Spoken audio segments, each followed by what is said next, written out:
Wanita ini sangat sial. Dia sedang dijatuhi hukuman mati yang paling kejam. Semua laki-laki di desa melemparinya batu. Sebongkah demi sebongkah melemparinya, hingga menjadi babak belur. Di dalam ini termasuk ayah kandungnya, suaminya dan anak kandungnya. Yang paling tidak bisa diterima adalah, ini adalah suatu kisah nyata. Seorang wanita bernama Soraya yang dituduh selingkuh oleh suaminya. Hal buruk, jahat dan keji ini akan hilang dengan kematian Soraya. Soraya memiliki seorang bibi yang mempercayainya. Di hari kedua kematiannya, bibinya mengangkat mayat Soraya yang ngapung di tepi sungai.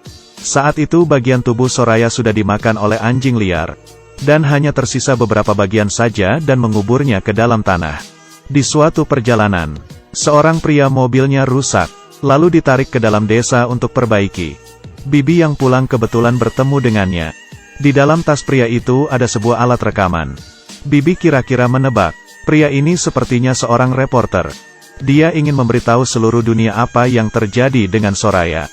Karena dia sudah menepati Soraya, kepala desa dengan cepat membawa pergi sang bibi.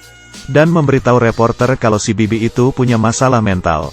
Tapi diam-diam bibi mengundang reporter ke rumahnya. Dan membuka alat rekamannya. Lalu menceritakan semua yang terjadi dengan Soraya. Soraya selalu mendapatkan kekerasan oleh suaminya si Ali. Ali adalah polisi di desa. Di sini mereka itu dijodohkan. Ali mempunyai pikiran untuk menikahi seorang lagi. Tapi dia tidak mempunyai uang. Kebetulan di penjara ada seorang penjahat.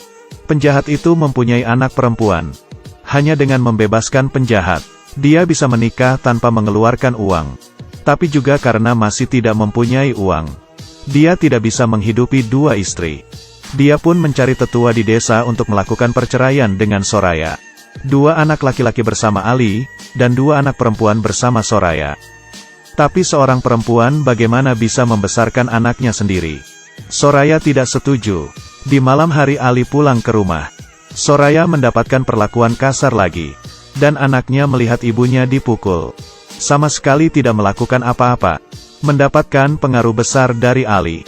Anaknya memperlakukan ibunya seperti seorang pembantu gratis. Ali mengusir Soraya dari rumah. Dan membawa kedua anak perempuannya tinggal di rumah bibinya. Di malam itu, tetangga bibi datang. Istrinya sedang sakit parah perlu bantuan bibi. Tapi di saat bibinya sampai, istri tetangga itu sudah meninggal.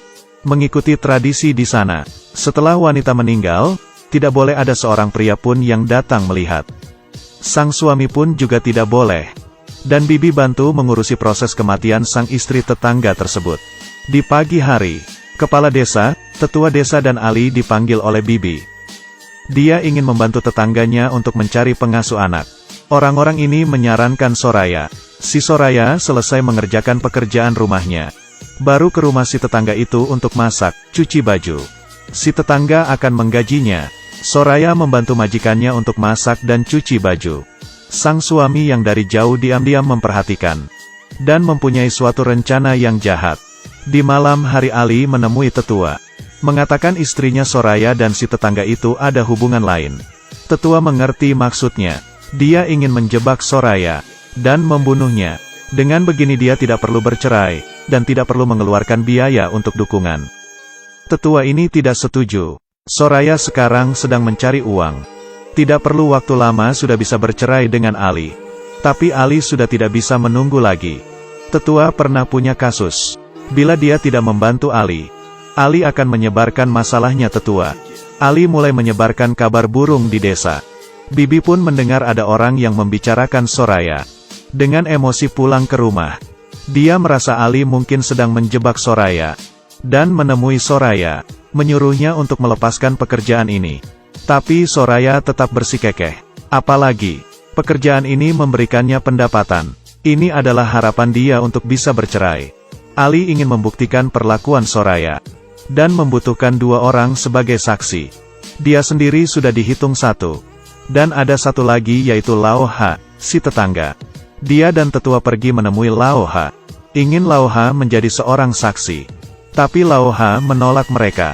Tapi semua orang mempunyai kelemahan. Laoha mempunyai seorang anak yang keterbelakangan mental. Ali memberikan ancaman dengan menggunakan anaknya.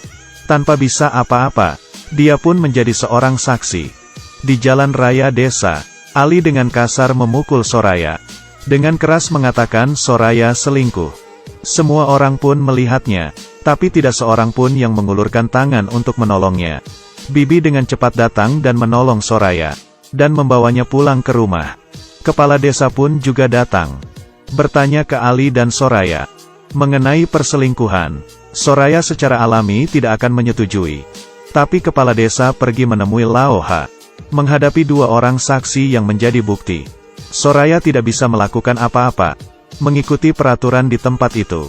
Di saat sang suami menyatakan istrinya tidak setia, sang istri harus mempunyai bukti untuk membuktikan dirinya tidak bersalah. Kalau tidak akan dihukum.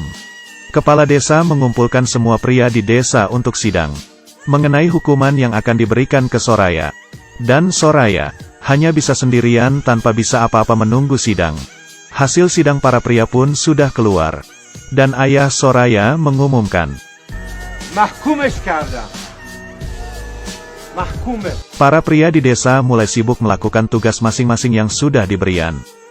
Ada orang yang mencari tempat untuk digali. Ada orang yang menjaga Soraya. Ada orang yang mulai mengumpulkan batu. Bibi membiarkan Soraya untuk kabur. Tapi sudah terlambat.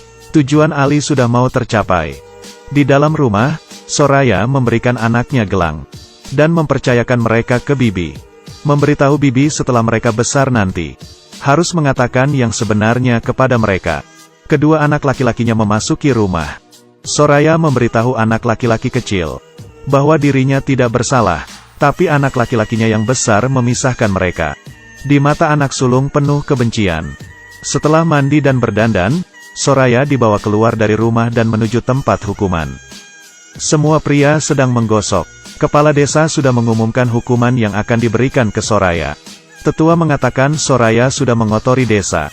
Tiap pria memegang sebuah batu yang akan dilemparkan ke Soraya untuk mendapatkan kembali kehormatan desa. Soraya membuka jubah hitamnya, dan dalamnya ia memakai baju pengantin putih. Dia diperbolehkan untuk memberikan kata-kata terakhir.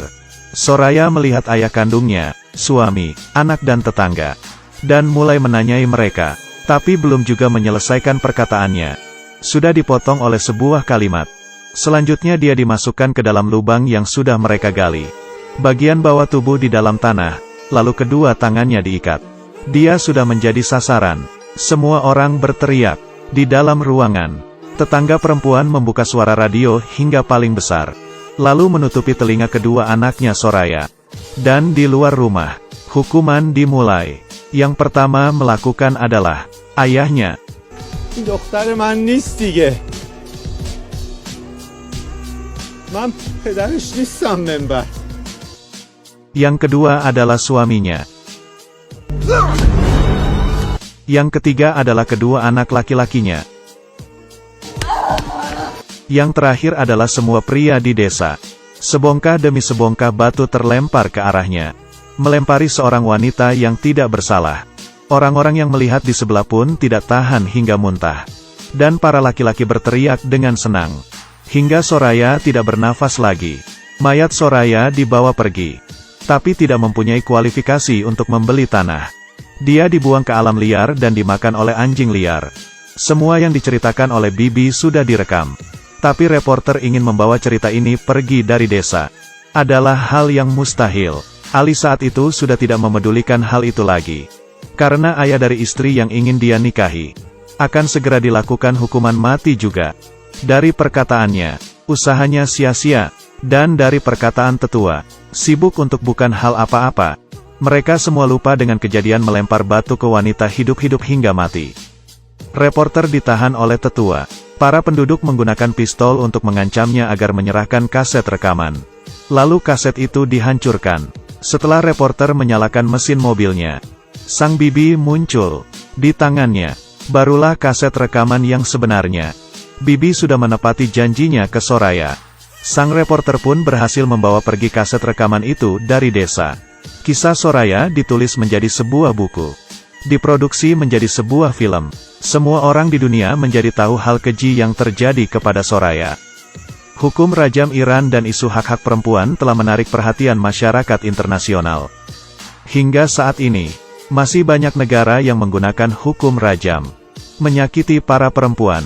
Setelah melihat film ini, kita tahu apa yang disebut dengan sulit untuk tenang jika Anda tidak mau melakukannya. Sangat berharap Thailand akan membuat film seriesnya. Soraya sebagai arwah, dan semua orang yang menyakitinya mendapatkan balasannya.